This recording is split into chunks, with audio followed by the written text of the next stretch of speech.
В этой удивительной истории все началось с того, что патрульный Томас решил помочь семейству медведей перейти дорогу. Хищники не могли сделать это самостоятельно из-за стремительно несущихся автомобилей. Томас уже собрался перекрывать дорогу, как вдруг неподалеку в кустах он увидел то, чего никак не ожидал там увидеть. Все произошло в небольшом городке штата Нью-Гэмпшир. В полицейское управление позвонил обеспокоенный мужчина, сообщив, что через шоссе пытается пройти медведица со своими детенышами. Но из-за множества автомобилей все ее попытки оказываются напрасными. Кроме того, было сказано, что животное что-то очень сильно беспокоит. Диспетчер передал информацию патрульному Томасу, который как раз находился неподалеку от места происшествия. Томас быстро добрался до нужного района и, выйдя из автомобиля, увидел ту самую медведицу и ее детенышей. И в самом деле, животные никак не могли перейти дорогу. А медведицу и вправду что-то сильно тревожило. Сначала Томас заметил только 3 детенышей. Тех, которые находились рядом с матерью. Но позднее патрульня увидела еще одного. Малыш сидел в кустах, отдельно от всех, и выглядел усталым и обреченным. А еще он был меньше остальных медвежат и казался очень уж слабым. Чтобы помочь хищникам, Томас перекрыл трассу патрульной машиной. Мужчина боялся, что кто-то из водителей случайно наедет на животных.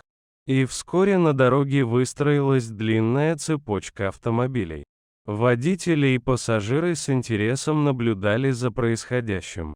Не каждый день можно увидеть, как полицейский помогает семейству медведей перейти дорогу. Томас понимал, что подходить к хищникам близко очень опасно, а потому тоже наблюдал за ними, стоя в стороне. Медведица и 3 ее детенышей начали вместе переходить дорогу, а 4-й малыш так и остался сидеть в кустах. Казалось, он не мог сделать и шага, он просто сидел и с грустью наблюдал за тем, как его семья уходит все дальше. Люди в машинах очень переживали за зверей и, не отрываясь, следили за происходящим. Сначала медведица металась между слабым медвежонком и 3 другими детенышами, не зная, что ей делать. В конце концов, она ткнулась носом в отдельно сидящего малыша, как бы призывая его идти за ней, после чего поспешила к другим детям. Однако маленький хищник так и не последовал за матерью. Он продолжал сидеть и беспомощно смотреть на то, как удаляется от него его семья.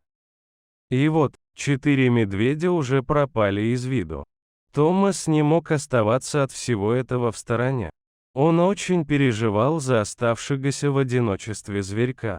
Даже зная, что медведица может вернуться в любой момент, он все равно поспешил к растерянному и напуганному медвежонку, взял его на руки и отнес в свою машину. А тот совсем не сопротивлялся. Томас посадил животное на пассажирское сиденье и отправился с ним в главный город штата. Мужчина понимал, что медлить нельзя, что этому малышу нужна помощь, поскольку он очень слаб. Когда наш герой добрался до города, он сразу же передал медвежонка специалистам по охране дикой природы. Ветеринары, осмотрев животное, сообщили патрульному, что в целом все в порядке. Они смогут позаботиться о малыше, и ему ничего не угрожает. И только тогда Томас полностью успокоился.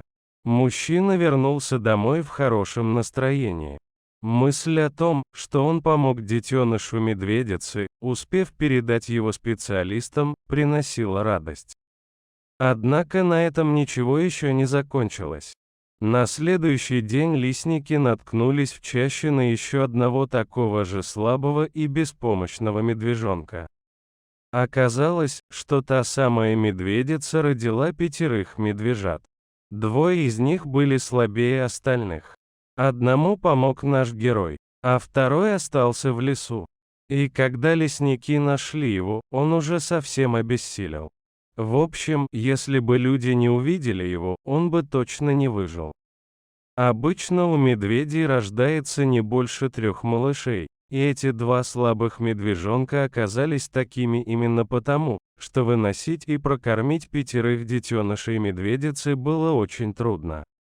На место происшествия снова прибыл Томас, по чистой случайности. Он быстро отыскал поляну, на которую указали лесники. И здесь действительно находился уже почти полностью обессиленный медвежонок. Малыша отвезли в тот же реабилитационный центр, где находился его брат. Первый медвежонок уже вполне окреп и чувствовал себя намного лучше. Малыши росли и набирали сил под постоянным присмотром заботливых специалистов.